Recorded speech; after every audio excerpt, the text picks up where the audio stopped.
예수님 당시에 그 유대인들 중에는 여러 정파가 있었지만은 그 중에 대표적인 정파가 바리새파와 사두개파였습니다.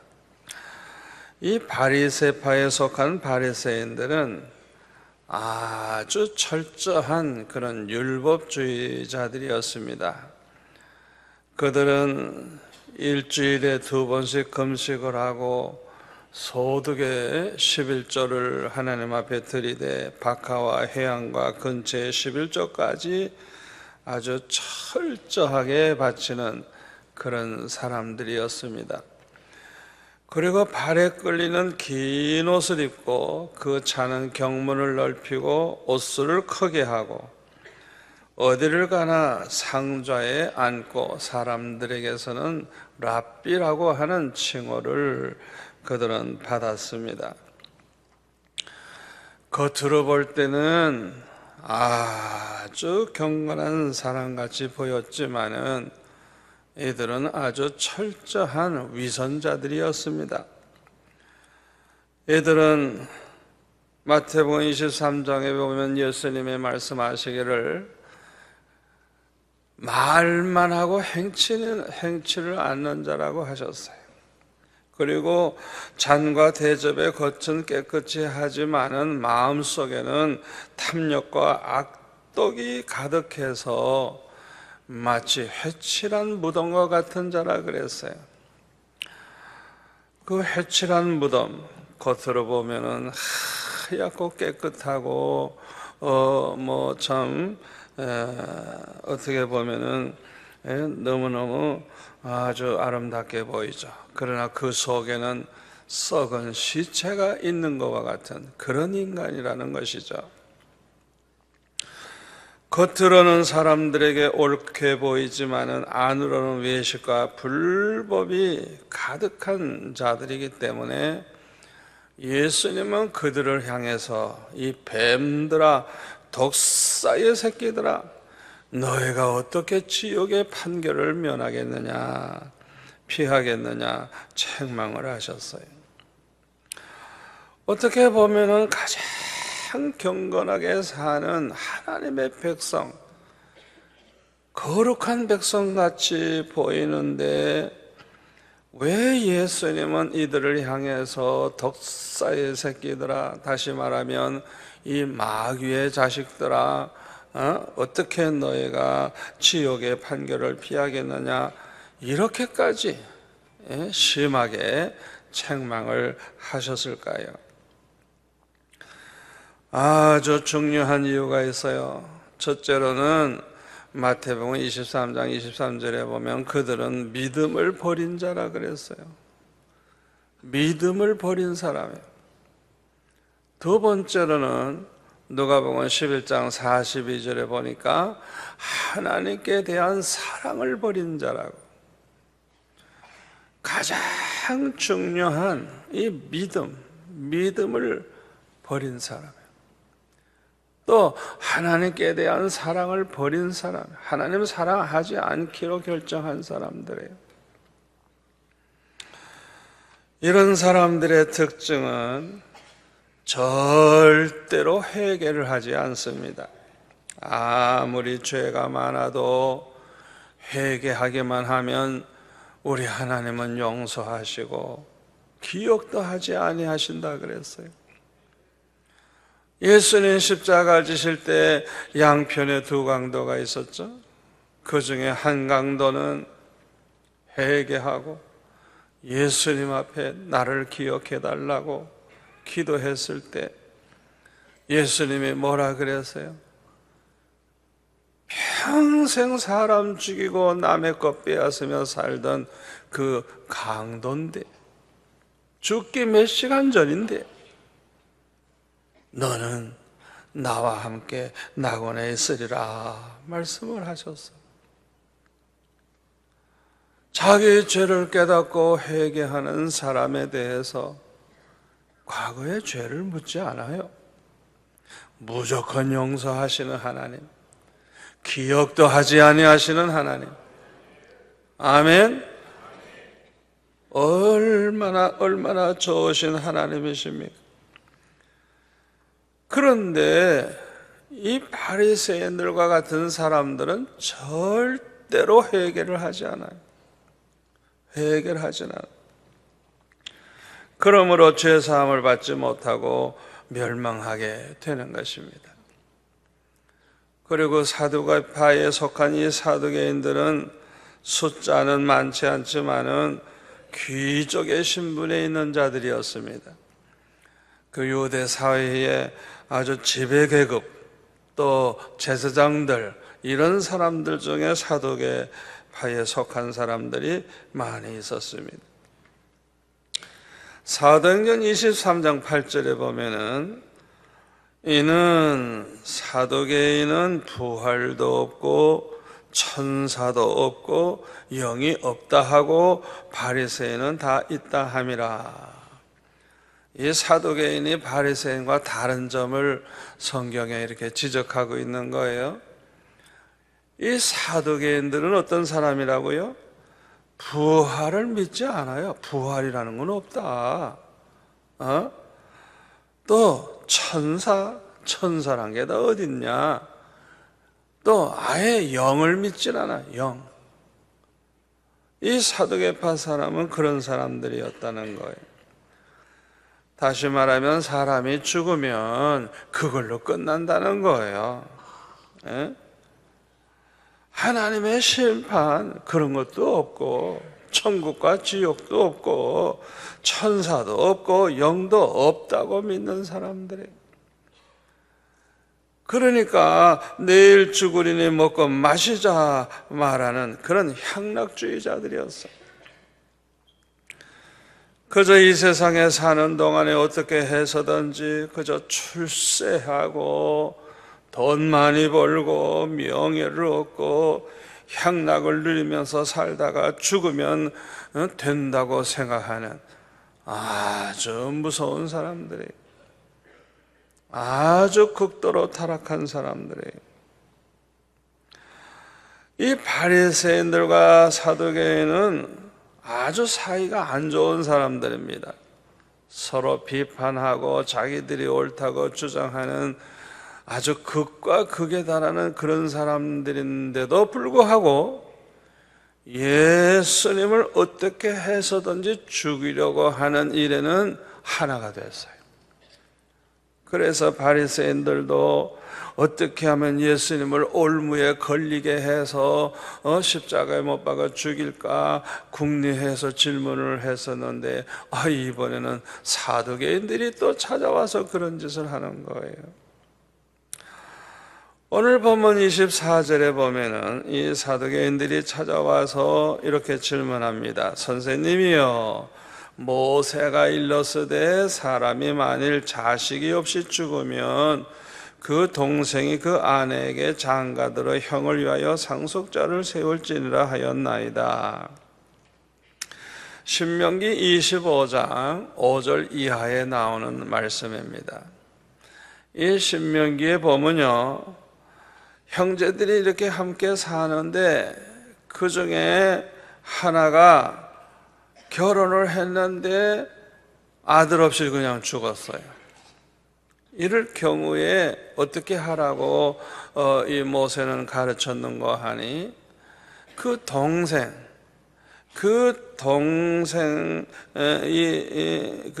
동생과 이 죽은 자의 아내가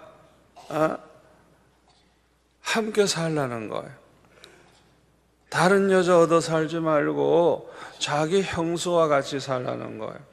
그래가지고 거기에서 태어나는 이제 아들 중에 하나는 형님의 아들로, 자기가 낳았는데도 형님의 아들로 이제 등록을 해가지고 그 형님의 그 모든 걸 이어가게 하라는 거예요.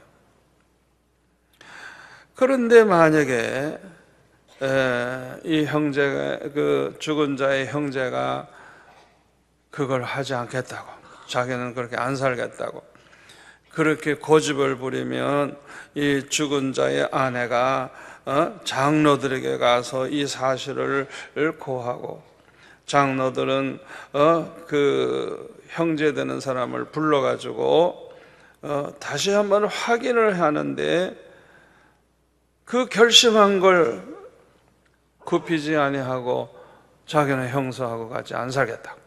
만약에 그런다고 하면 이 죽은 자의 아내가 그 형제 남편의 동생에게 가서 이 발에 신을 이렇게 벗기고 얼굴에다 침을 태 뱉고 이제 이 사람은 신 벗김을 받은 자의 집이라고 그렇게 아예 모든 사람들이 말을 하게 하는, 그것이 신명기 25장에 나오는 그 말씀이에요.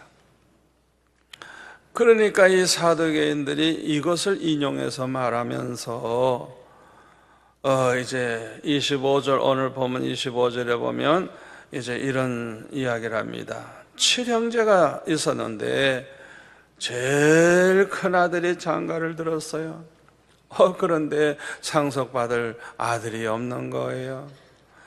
그래서 이 신명기 말씀에 순종을 해가지고 그 다음 형제가 형수하고 이제 살았어요. 그런데 또 자식 없이 또 죽었어요. 세 번째, 네 번째, 다섯 번째, 여섯 번째, 일곱 번째, 막내둥이까지 그 한 여자를 또 데리고 살다가 그 여자도 죽고 다 죽었다는 거예요. 그러면 장차 부활을 하면 이 여자는 일곱 남자하고 살았는데 누구의 아내가 됩니까? 이렇게 질문을 한 것입니다. 이들에 대해서 예수님이 어떻게 대답을 하시죠? 오늘 보면 29절에 보면 너희가 성경도 하나님의 능력도 알지 못하는 거로 오해하였도다, 그렇게 말씀을 하셨어요. 예수님은 이들의 그 무지함을 책망하셨어요. 첫째로는 성경에 대한 무지함을 책망하셨어요. 성경도 알지 못하기 때문에 너희들이 오해했다, 그렇게 말씀하신 거예요. 누구든지 성경을 똑바로 알지 못하면 올바른 신앙생활을 할 수가 없습니다. 올바른 믿음이라고 하는 것은 하나님의 말씀, 성경대로 사는 것인데 아예 하나님의 말씀을 모른다고 하면, 성경을 모른다고 하면 어떻게 올바른 믿음을 가질 수가 있어요? 그건 불가능하죠. 그러므로 저와 여러분이 사두개인들과 되지 않으려고 하면 열심히 성경 읽으셔야 돼요. 아멘. 또 성경을 배워서 올바르게 성경을 알고 해석을 해야 돼요. 그뿐만 아니라 이 성경을 똑바로 알고 그 말씀을 그대로 믿고 그 말씀대로 살아야 돼요. 아멘. 그래야 이것이 이제 산 믿음이 되고 하나님을 기쁘시게 해드리는 아주 좋은 믿음이 되는 거예요. 두 번째로 예수님이 뭘 지적하셨느냐 하면 하나님의 능력을 알지 못하는 거로 너희들이 오해하였다 말씀을 하고 계세요. 왜 그들은 하나님의 능력을 알지 못했을까요? 하나님을 아예 모르는 사람들이기 때문에 그래요. 성경을 모르니까 하나님도 모를 수밖에 없는 거예요. 우리는 하나님을 어떻게 알 수 있죠? 하나님의 말씀인 성경을 통해서 알 수 있는 거예요. 우리가 멋대로 생각하면 안 돼요. 성경에서 하나님에 대해서 어떻게 말씀하시는가 그걸 잘 알아야 아하, 하나님은 이런 분이구나 정확하게 알 수 있는 거예요. 믿음이 있는 사람들은 하나님이 계시다는 것과 그 하나님이 어떤 분이심을 압니다. 아멘. 우리 하나님은 천지 창조를 하신 전지전능하신 하나님이시고 절대 주권을 가지시고 우리의 생사화복을 주장하시는 하나님이시고 신실하신 하나님이시고 사랑의 하나님이시고 완전한 하나님이시고 아멘. 우리가 성경을 통해서 그 하나님을 알게 되는 거예요. 믿음이 있는 사람은 두 번째로 하나님을 사랑합니다. 그 사람이 하나님을 믿는 믿음이 있느냐 없느냐, 그것은 그 사람이 얼마나 하나님을 사랑하고 예수님을 사랑하는 마음이 있느냐, 그거 보면 아는 거예요. 그 사람의 믿음의 수준을 어떻게 알아요? 하나님 사랑하는 마음이 얼마나 뜨거운가 보면 알 수 있는 거예요. 세 번째로 믿음이 있는 사람은 그 하나님을 신뢰하고 의지합니다. 하나님을 신뢰하기 때문에 하나님의 말씀도 신뢰하고 하나님의 말씀대로 살려고 합니다. 그리고 말씀대로 살지 못할 때는 회개를 해요. 이게 믿음의 증거예요. 말씀대로 살려고 하고 다 말씀대로 살지를 못하잖아요. 우리가 때때로 벗어난 일을 하죠. 그럴 때는 회개를 하는 거, 이게 참 중요한 거예요. 믿음이 있는 사람들은 하나님의 전지전능하심과 하나님의 절대주권이 하나님께 있다는 것과 하나님의 신실하심과 하나님의 사랑을 믿기 때문에 항상 그 하나님을 의지하고 하나님 앞에 모든 걸 기도로 해결하려고 하는 것입니다. 왜? 절대주권을 가지신 하나님이 예스 해야 되는 거니까. 문을 열어줘야 열리는 거니까. 살려줘야 사는 거니까. 아멘. 그래서 항상 믿음을 가진 사람은 인간적인 방법으로 해결하려고 하지 않고 하나님 앞에 엎드려 기도하는 거예요. 기도하다가 보면 응답을 받게 되고, 기도하다가 보면 이야, 하나님이 나 같은 죄인의 기도도 들어주시는구나. 이야, 하나님은 정말 전지전능하시구나. 신실하신 분이구나. 하나님이 나를 사랑하시는구나. 체험을 하게 돼서 아주 믿음이 좋아지는 것입니다. 그러나 사두개인과 같은 사람들은 아예 하나님을 모르기 때문에 하나님의 능력도 몰라요.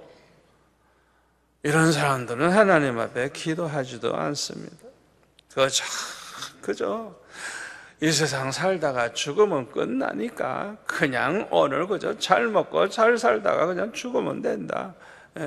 그런 생각으로 살아가는 것입니다. 참으로 불쌍한 사람들이죠. 그런데 오늘 본문 30절에 보니까 예수님은 부활에 대해서 이렇게 말씀을 하십니다. 자, 제가 한번 읽을게요. 30절. 부활 때에는 장가도 아니 가고 시집도 아니 가고 하늘에 있는 천사들과 같으니라. 아멘. 우리가 부활한 다음에도 시집 가고 장가 가고 애 낳고 기르고 그런 거 없어요.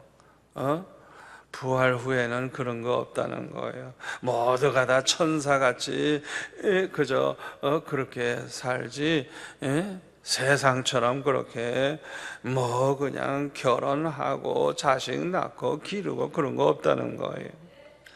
그 다음에 31절에 보면 죽은 자의 부활을 논할진대 하나님이 너에게 말씀하신 바 나는 아브라함의 하나님이요 이삭의 하나님이요 야곱의 하나님이로라 하신 것을 읽지 못하였느냐. 다 같이요. 하나님은 죽은 자의 하나님이 아니요 살아있는 자의 하나님이시니라. 아멘. 이렇게 말씀을 하시니까 무리가 듣고 그 가르침에 놀랐다 그랬어요. 이 부활에 대해서 우리 주님은 너무너무 중요한 말씀을 하고 계세요. 우리 하나님은 죽은 자의 하나님이 아니래요. 살아있는 자의 하나님이래요. 아브라함과 이삭과 야곱이 죽어서 없어져 버린 게 아니에요. 살아있다는 거예요. 부활한다는 거예요. 아멘. 우리 하나님은 살아있는 자의 하나님이라는 거예요. 사람은 죽음으로 모든 것이 끝나는 것이 아닙니다.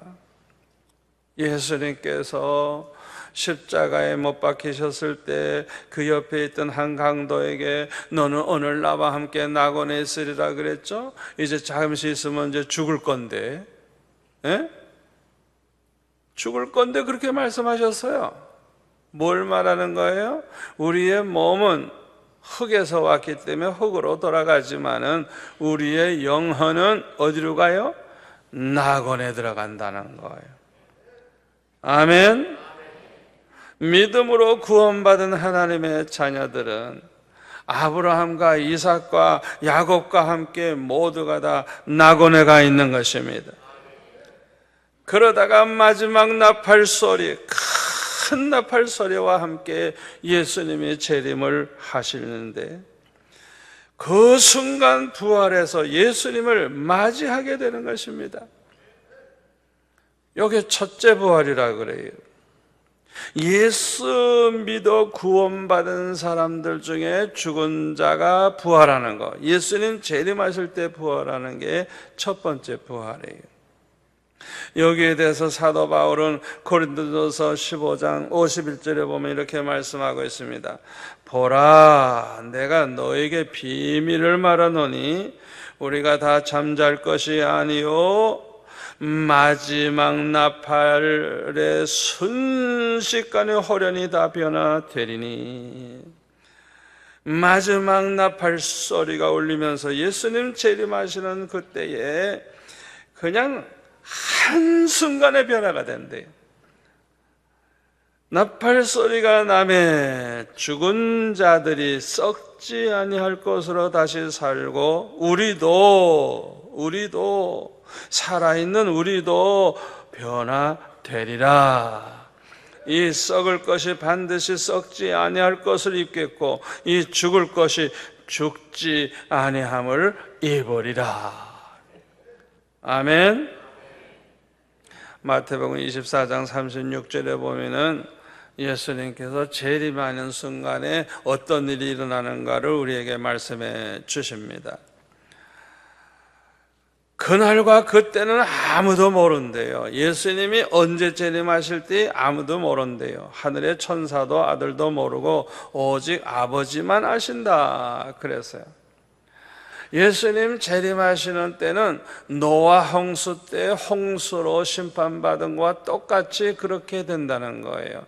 평소와 같이 시집장가 가고 먹고 마시고 모든 사람들이 그저 일상생활을 하고 있어요. 그런데 비가 오는 거예요. 비가 늘 왔으니까 특별히 놀랄 거 없죠. 그런데 그 비가 계속 와가지고 그냥, 이 노아의 8 식구 외에는 다 죽고 말았죠. 전혀 상상 못했죠. 이와 같이 그런 일이 일어나는데 40절에 보니까 그때에 보세요. 예수님 재림하실 때 어떤 일이 일어나는가? 이 죽은 자가 부활할 뿐만 아니라 살아있는 사람들에게는 어떤 일이 일어나느냐? 그때에 2 사람이 밭에 있으면 한 사람은 데려가고 한 사람은 버려둠을 당할 것이요 2 여자가 맷돌질을 하고 있으면 한 사람은 데려가고 한 사람은 버려둠을 당할 것이니라. 그러므로 깨어있으라. 어느 날에 너희 주가 임할는지 너희가 알지 못함이라. 그래서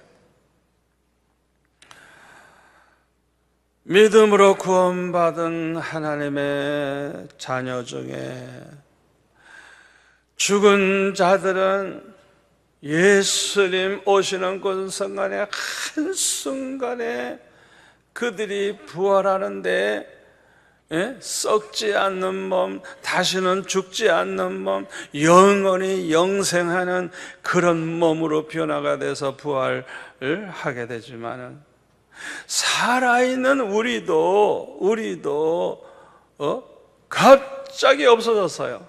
보니까 예수님이 오시는 거예요. 그 예수님을 맞으러 올라간 거예요. 그런데 그 올라갈 때 그 몸, 변화된 몸이라는 거예요. 아멘.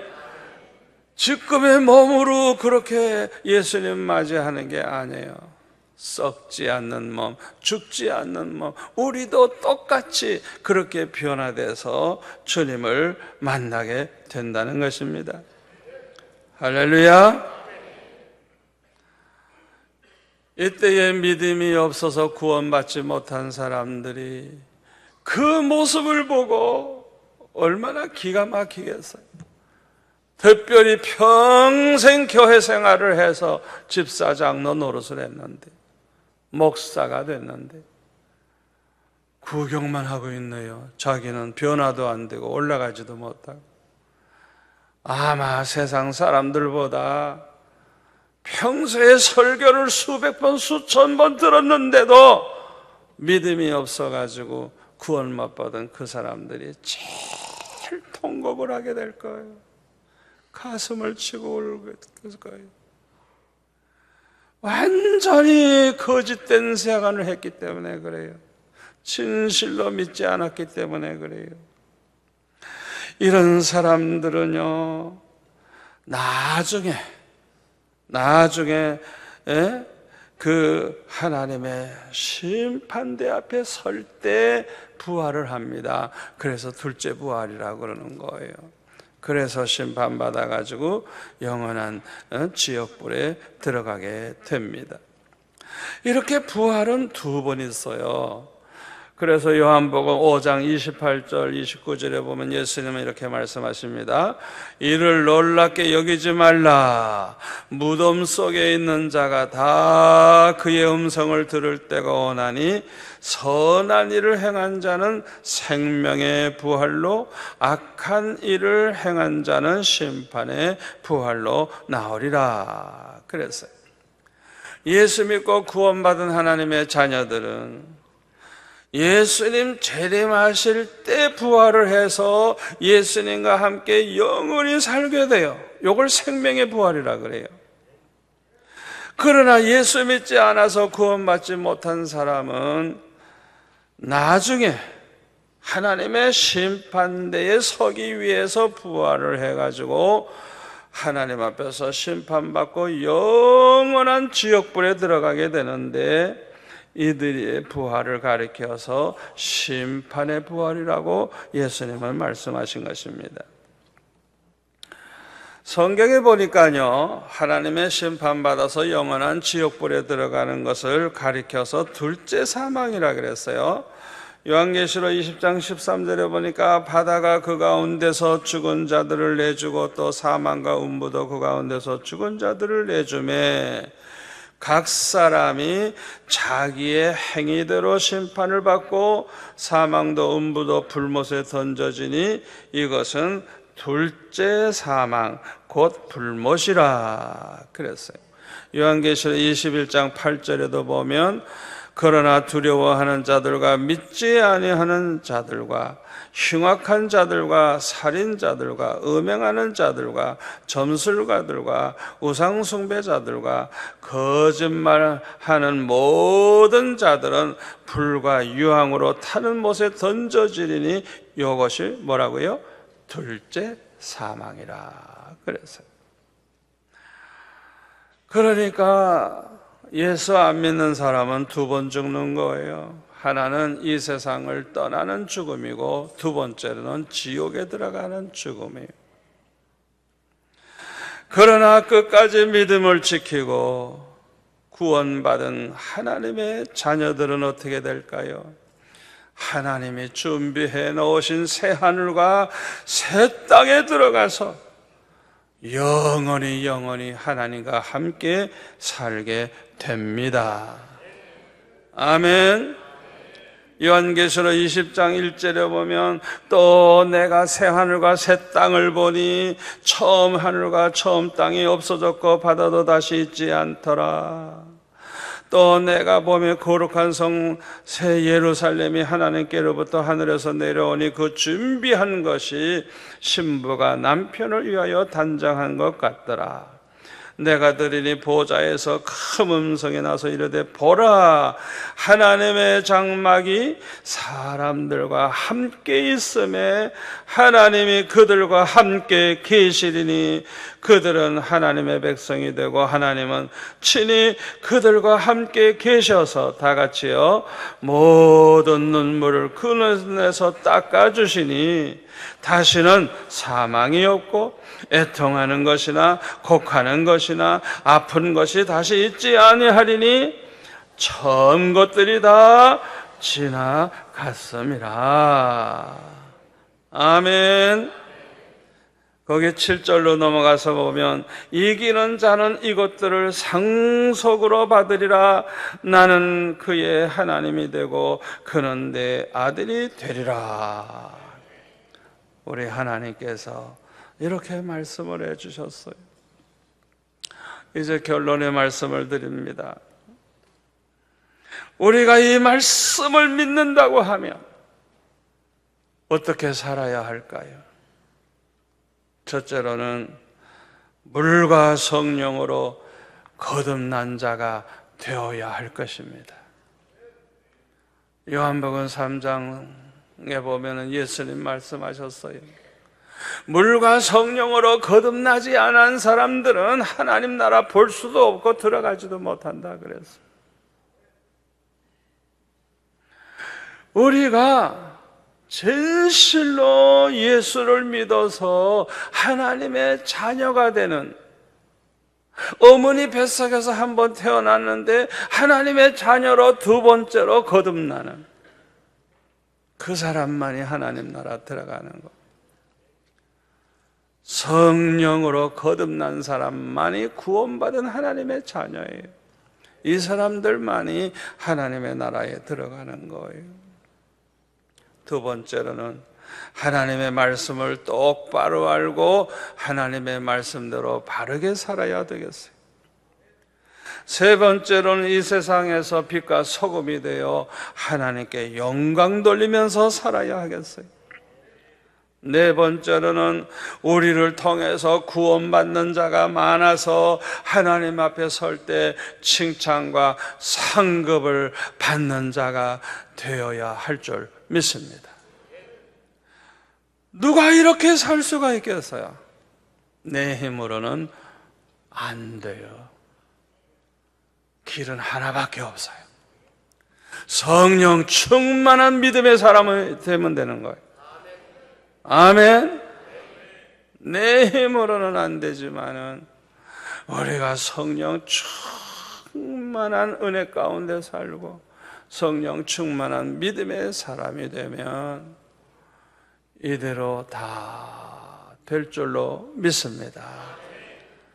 오늘 이 시간 이제 나오신 여러분들은 한 분도 빠짐없이 모두가 다 승리하시기를 축원합니다. 기도하겠습니다. 아버지 하나님 감사합니다. 오늘 주신 말씀이 우리 평생의 축복이 될 줄로 믿습니다. 이 말씀을 잊어버리지 않게 하시고 이 말씀을 기억하게 하시고 이 말씀을 믿게 하시고 언제나 재림하실 주님을 맞이할 준비를 해놓고 살아서 언제 주님 오시더라도 기쁨으로 주님을 영접하는 복된 성도가 되게 하여 주옵소서. 예수님의 이름으로 기도하옵나이다. 아멘.